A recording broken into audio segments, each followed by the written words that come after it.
Israeli হামলা ঠেকিয়ে দিয়ে ইরান দেখিয়ে দিয়েছে প্রতিরক্ষা ব্যবস্থা কাকে বলে। সেই থেকে আপনার মনে প্রশ্ন জাগতেই পারে, পাশের কোনো দেশ যদি হুট করে বাংলাদেশে মিসাইল ছুড়ে মারে তবে কি আমাদের দেশ তা প্রতিরোধ করতে পারবে? এর উত্তর জানলে নিশ্চিতভাবেই আপনাকে হতাশ হতে হবে।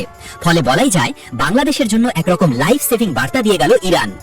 বাংলাদেশ স্বাধীনতার 54 বছর পার করছে, কিন্তু এই সময়ে দাঁড়িয়েও দেশে নেই কোনো শক্তিশালী আকাশ প্রতিরক্ষা ব্যবস্থা। আছে শুধু স্বল্প মাত্রার চাইনিজ FM-90 সিস্টেম, তাও সীমিত পরিসরে। এসব মিসাইল সিস্টেম দিয়ে বাংলাদেশের 1,47,570 বর্গ কিলোমিটারের ভূমি এবং 1,18,813 বর্গ কিলোমিটারের সাগরের ওপরের বিশাল আকাশ রক্ষা করা যায় কিনা দেশের সচেতন নাগরিকদের মাঝে তা নতুন করে প্রশ্নের জন্ম দিয়েছে। স্বাধীনতার পর থেকে বাংলাদেশে অসংখ্য আমলা তৈরি হয়েছে, তবে প্রতিভাবান কোনো বিজ্ঞানী কিংবা গবেষককে বিকশিত হওয়ার সুযোগ কি আমরা দিয়েছি? পাশের দেশের আরাকান আর্মি কিংবা মায়ানমার সরকার যদি ভুল করেও সারফেস টু সারফেস মিসাইল বা বার্মার হাতে থাকা রাশিয়ার 4.5 জেনারেশন সুখোই SU-30 বিমান দিয়ে বাংলার আকাশসীমা লঙ্ঘন করে, অথবা কেউ চরম উচ্চাভিলাষের জন্য ঢাকায় মিসাইল ছুড়ে মারে, বাংলাদেশ কি তা ঠেকাতে পারবে? আমাদের কি সেই সক্ষমতা আছে?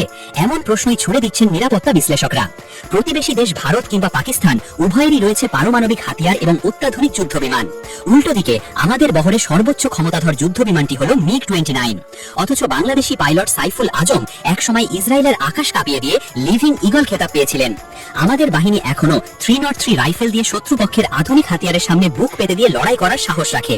কিন্তু উচ্চমহল যদি সেই দেশপ্রেমকে কাজে লাগাতে না পারে, তবে ব্যর্থতার গ্লানি সারা জাতির জন্য অপরিহার্য হয়ে ওঠে। এদিকে দিন দিন বাস্তবতা আরো কঠিন থেকে কঠিনতর হচ্ছে। দেশের রাডার প্রযুক্তি দীর্ঘদিন ধরেই প্রায় অকেজো অবস্থায় ছিল। বিদেশি বাণিজ্যিক বিমান দেশের আকাশসীমা ব্যবহার করলেও তা চিহ্নিত করতে পারত না বাংলাদেশ। ফলে আমরা হারিয়েছি কোটি কোটি ডলারের বৈদেশিক মুদ্রা। বিভিন্ন সামরিক ফোরামের তথ্য মতে বাংলাদেশের আকাশে যদি কোনো দেশ হাইপারসনিক ব্যালিস্টিক মিসাইল ছুড়ে মারে, তবে বিনা বাধায় তা দেশের আকাশসীমা বাড়ি দিতে পারবে। ব্যালিস্টিক মিসাইল তো দূর, ক্রুজ মিসাইল কিংবা স্থানীয়ভাবে প্রস্তুতকৃত রকেট ঠেকানোর ক্ষমতা আমাদের দেশের কতটুকু তা নিয়ে একটি বিতর্ক প্রতিযোগিতা আয়োজন করা যেতে পারে। স্বাধীনতার পর থেকে আমরা আমাদের চেতনায় যতটুকু মনোযোগ দিয়েছি, তার ছিটে ফোটাও কি আমরা দেশের প্রতিরক্ষা ব্যবস্থার পেছনে দিয়েছি? ইরানের প্রতিরোধ ব্যবস্থা দেখে সেই প্রশ্ন আজ সবার মুখে মুখে। 2025 সালের এপ্রিল মাসের তথ্য বলছে বাংলাদেশের পরমাণু বিজ্ঞানীরা টানা 2 মাস ধরে বেতন ভাতা পাচ্ছিলেন না।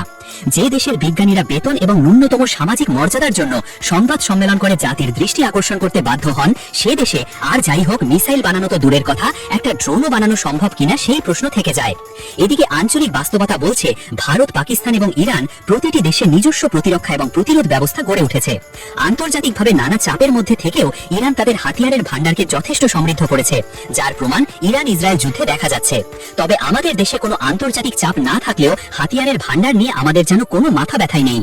স্বাধীনতার পর থেকে যদি বাংলাদেশের মেধাগুলোকে ঠিকভাবে কাজে লাগানো হতো, পাশাপাশি দেশের বিজ্ঞানী এবং গবেষকদের যথাযথ সম্মান দেওয়া হতো, তবে আজ বাংলাদেশের প্রতিরক্ষা ব্যবস্থা অনেক এগিয়ে যেত বলে সচেতন মহলের অনেকেই মত দিচ্ছেন।